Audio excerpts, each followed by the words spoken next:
सुप्रभात। आज हम पढ़ेंगे कक्षा 8वीं का द्वितीय पाठ है बिलस्य वाणी ने कदापि मे श्रुतः।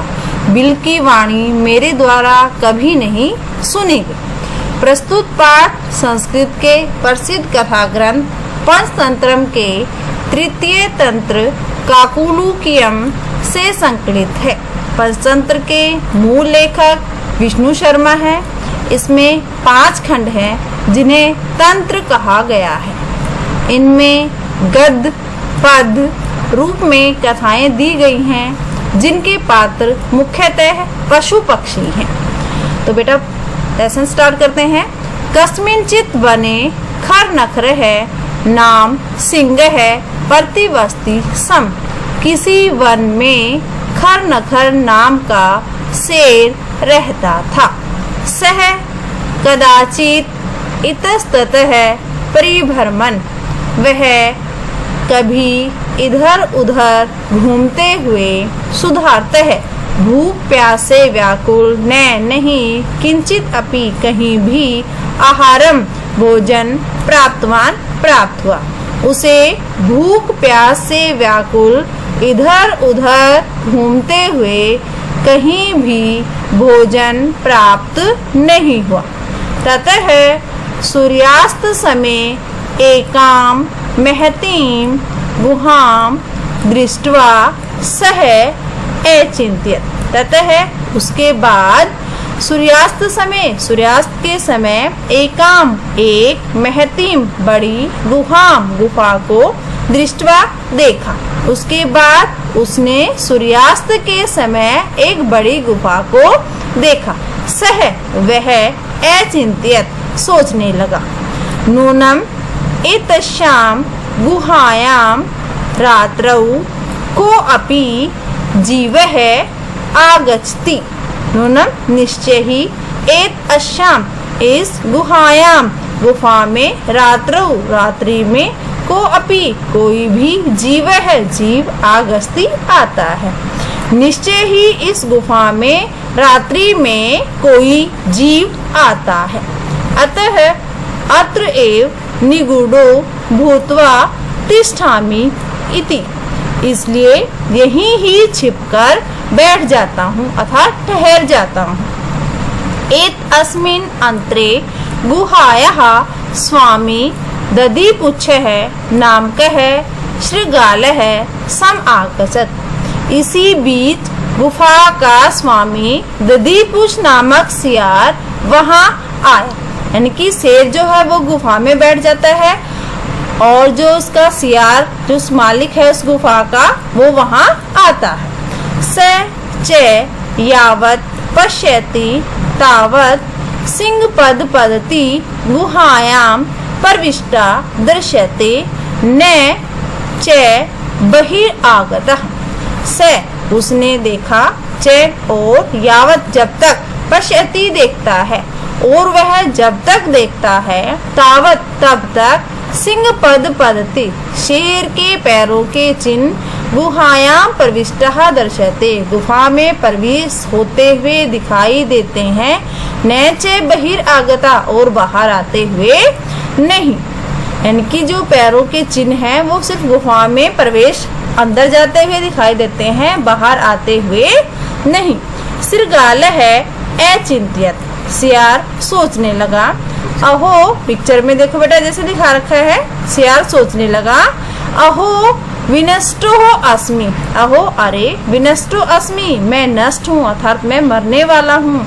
नूनम अस्मिन् बिले सिंह है अस्ति इति तर्कयामि। नूनम निश्चय ही अस्मिन् बिले इस बिल में सिंह है शेर है अस्ति इति तर्कयामि ऐसा तर्क करता है अर्थात सोचता है। तत् किम करवाणी तो क्या करूं।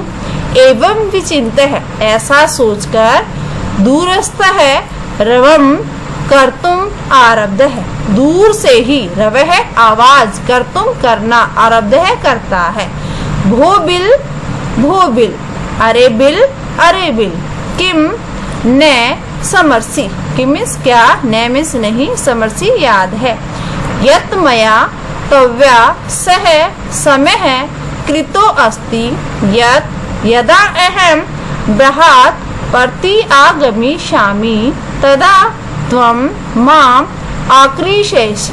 क्या तुम्हें याद नहीं है यत् कि मेरे द्वारा तुम्हारे साथ शर्त लगाई गई थी, यत् कि यदा अहम जब मैं बृहत् बाहर से वापिस आऊंगा तदा तब तुम मुझे पुकारोगी।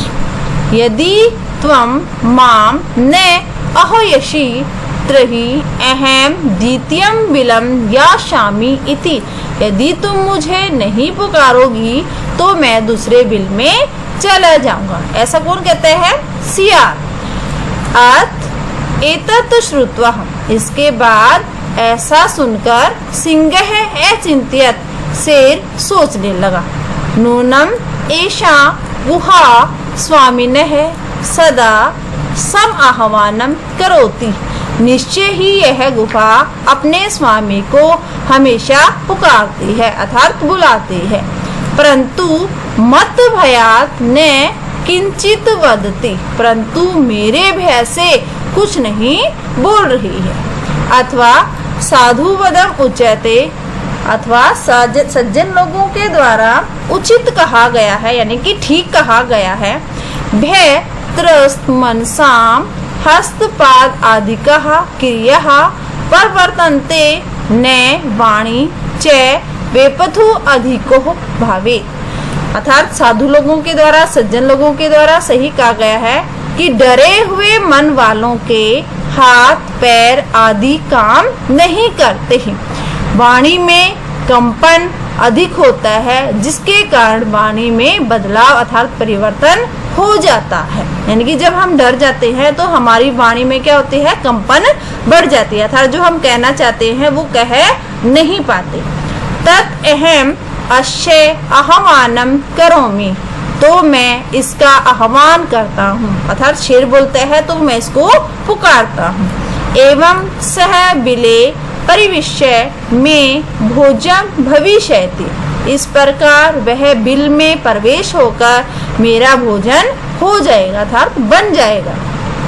इत्थं विचार्य सिंहः सहसा शृगालस्य आह्वानम अकरोत्, ऐसा सोचकर शेर अचानक सियार का आह्वान करता है अर्थात सियार को पुकारता है। सिंहस्य उच्च गर्जन प्रतिध्वनिना सा गुहा उच्च ही शृगालम आहयत है। शेर की ऊंची गर्जना की प्रतिध्वनि से वह गुफा जोर से सियार का आह्वान करती है। प्रतिध्वनि होता है बेटा जो आवाज हम बोलते हैं वही आवाज दोबारा से रिपीट होना। जैसे देखो दिखाया गया है गुफा में कि जो शेर है बहुत जोर से दहाड़ता है, और इससे क्या होगा? जब वो जोर से दहाड़ेगा तो जो जंगल में पशु पक्षी हैं दूसरे वो भी इससे डर जाएंगे और डर कर दूर भाग जाएंगे। अनेन अन्य अपि पशवः भयभीतः अभवन्, इससे दूसरे पशु भी भयभीत हो गया था, डर गए।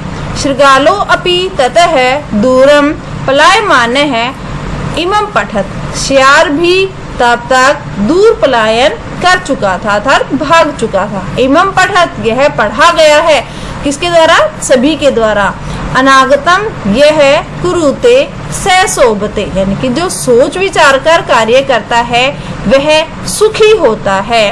स सोचयते यो न करोति अनागतम, अर्थात जो सोच विचार कर कार्य नहीं करता वह दुखी होता है। अर्थात हमें विपत्ति के समय सोच समझकर अपना कार्य करना चाहिए। वने अत्र संस्थस्य सम आगता जरा, यहाँ वन में संस्थस्य होता है बेटा रहते हुए, जरा बुढ़ापा समागता आ गया है। यहाँ वन में रहते हुए मुझे बुढ़ापा आ गया है अर्थात मैं बूढ़ा हो गया हूँ। बिलस्य वाणी न कदापि में श्रुतः, बिल की वाणी मेरे द्वारा कभी नहीं सुनी गया था, गुफा की आवाज मैंने कभी नहीं सुनी। आशा करते हूँ आप सभी को ये पाठ अच्छे से समझ में आया होगा। धन्यवाद।